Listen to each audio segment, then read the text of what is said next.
Greetings, high school students, and happy Friday.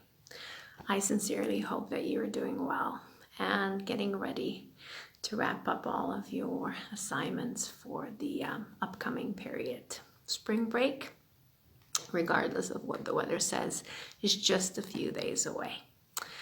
So I thought of celebrating World Poetry Month, which the month of April is globally.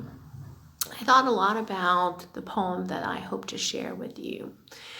And although I'm more inclined to contemporary voices, I was considering the time that we're in and the challenges that we have been presented with. There's a lot of new language that we are using to shelter in place and to understand the social distancing ramifications that we need to go through in order to be safer and better. But I don't think social distancing is the term that I would be using.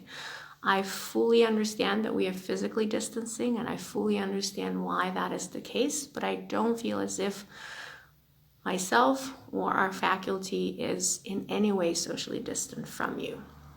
So with that in mind, I wanted to read to you a 19th century poem by a poet that I take the time to consider and think about because her introspective ways are still a beautiful challenge, a lovely puzzle to many contemporary thinkers.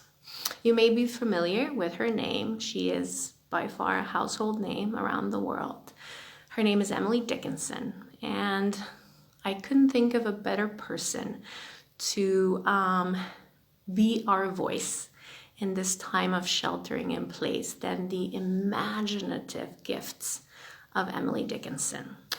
So there is this great short poem that she wrote, which I find particularly mindful for our current challenges and wonderfully reassuring for the kind of movement we are going to be doing in terms of the imaginative landscapes that we are going to be discovering in ourselves, as well as in these socially mediated conversations that we're going to be having with our loved ones.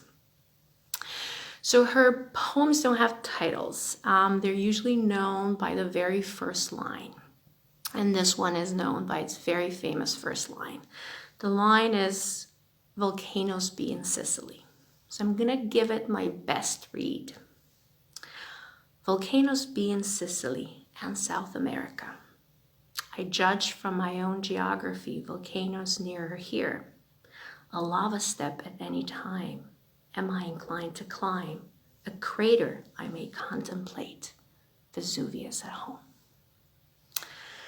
So I leave you with good thoughts for the weekend. I hope you continue to shelter in place, but I also hope that you give your mind and your body and your entire being a great gift of trying to feel all that you're feeling and not being afraid of it. Try to journal about this moment in time. Try to chat with your parents about this moment in time. Try to speak to friends about this moment in time, but also not to forget to laugh and be. Have an excellent, excellent weekend ahead.